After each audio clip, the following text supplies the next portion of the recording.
Oke, Bismillah. Assalamualaikum. Em, Pas lagi baca-baca buku lagi nih.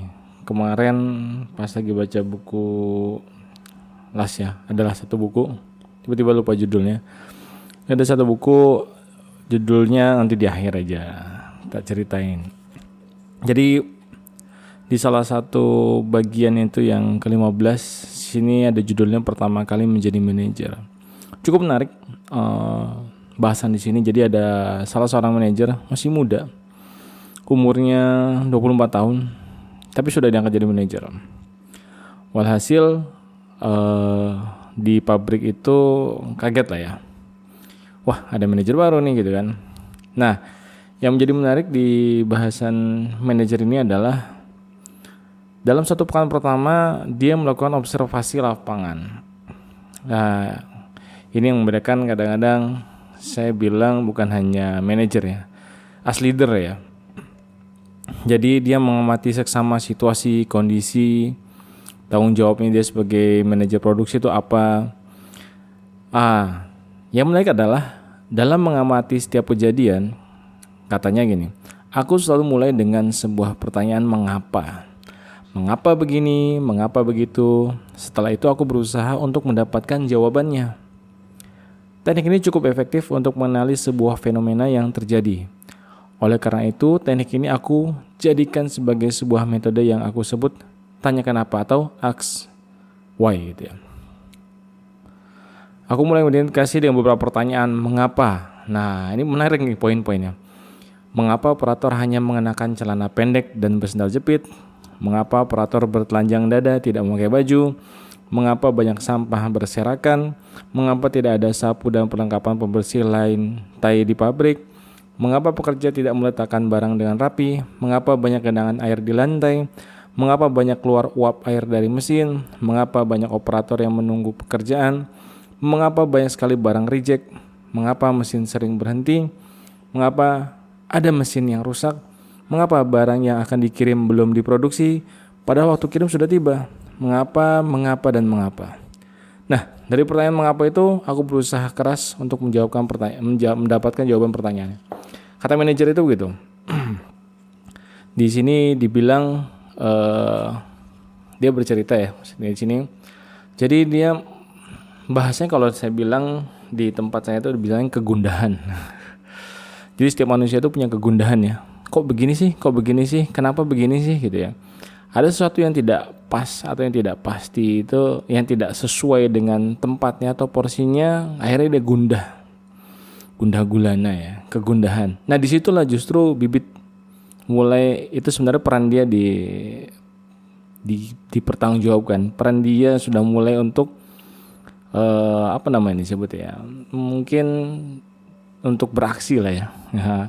Atas perannya itu. Jadi dari kegundahan itu dia mulai bergerak ya. Dari situ mengapa sebenarnya dalam hati nurani ini kok nggak ada yang nggak beres gitu ya. Akhirnya dia mengamati, tanya ke sana ke sini, memberi kisah situasi sambil mencari supervisornya. Habis itu pagi pak, kata dia. Habis itu pagi jawabanku ramah sembari mengangguk. Dia bilang gini, Mas Adi, saya butuh bantuan. Saya minta tolong semua laporan, catatan dan borong-borong yang biasa digunakan untuk dibawa ke meja saya. Walhasil singkat cerita, Adi sebagai supervisor bawa datanya, bawa laporannya. Nah, di sini ada yang menarik dialognya. Ini laporan produksi harian, ini laporan barang reject, dan ini laporan packing. Nah, ditanya sama manajer ini, apakah ada rincian datanya? Aku membuka-buka berkas sekilas, saya perlu data lebih detail. Misalnya ini nih, 11% reject. Jenis rejectnya apa aja? Tipe reject A berapa banyak? Reject B berapa banyak? Dan seterusnya. Aku menuju pada laporan yang tertulis di lembaran kertas. Nah, kata supervisornya nggak ada pak. Begitu juga yang reject jam berapa dan lain-lain, semuanya reject data. Jadi nggak ada data yang secara lengkap. Di sini ada 2 poin ya. Yang pertama kegundahan tadi, dia bermulai dengan mengapa gitu bertanya. Yang kedua adalah data. Dia pas datang itu menanyakan historical data. Datanya seperti apa? Sebelumnya bagaimana? Dari dua ini dia bisa ambil keputusan bahwa harus ada yang diperbaiki. Baru nanti masuk namanya bisnis proses ya. Bisnis proses seperti apa dan lain-lain dari hasil data. Bayangkan manajer ini bergerak tanpa ada historical data. Seperti apa? Pusing. Di buku ini ceritain ya dia pusing gitu ya. Bahkan dia cerita dengan calon istrinya, dengan teman-temannya ya pusing juga dengan walaupun masih muda ya seperti ini ya. Walhasil ada kesempatan untuk menyampaikan presentasi di meeting hari Sabtu, cuman akhirnya tulisannya selesai, nggak sampai meeting itu terjadi. Cukup menarik lah. Jadi singkatnya 2 poin tadi ya. Dia ada kegundahan dan bertanya dengan mengapa. Yang kedua dia butuhnya namanya data, historical data. Jadi orang-orang yang terlihat saat sudah mempelajari hal baru, bisnis proses baru, di posisi yang baru, apapun posisinya ya, baik HR, finance, manager atau produksi, sales, marketing, pasti nanya gimana tahun sebelumnya, produk apa yang paling laris, gimana progres laporan laba rugi dan lain-lain raca, atau di HR gimana tingkat resign atau produktivitas karyawan dan lain-lain. Nah itu ditanyakan menggunakan why tadi ya, mengapanya itu. Nah kegundahan itu muncul. Cukup menarik ya dari cerita singkat ini. Jadi itu menginterpretasikan ke saya pribadi pas saya ke Purwokerto ini. 2 hal ini yang sebenarnya saya lakukan juga. Jadi pertanyaan pasti ada sesuatu yang saya hadir ke sini ya. Saya hadir ke suatu tempat lah. Kok ada panggilan gitu ya. Ada sesuatu yang harus diberesin kah? Tapi apa itu ya? Kita lihat, oh prosesnya begini, oh di sini, celahnya di sini. Oh begini alurnya, dan selanjutnya adalah datanya gimana, reportnya seperti apa. Tidak hanya report, butuh data historical, gimana untuk menganalisis, untuk mempercepat dan mempermudah.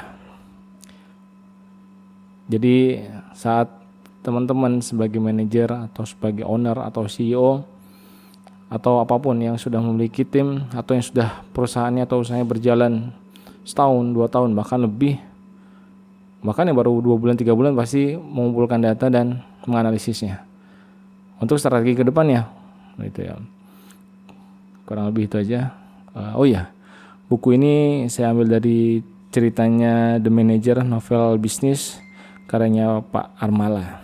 Masya Allah, ini bukunya bagus banget. Baca-baca ini ya baik insightful lah, sambil tenang-tenang bacanya. Ini juga ceritanya habis istirahat di Soma, baca-baca dari pagi ya, baru sempat buat cuap-cuapnya di sini. Semoga ada bermanfaatnya. Assalamualaikum warahmatullahi wabarakatuh.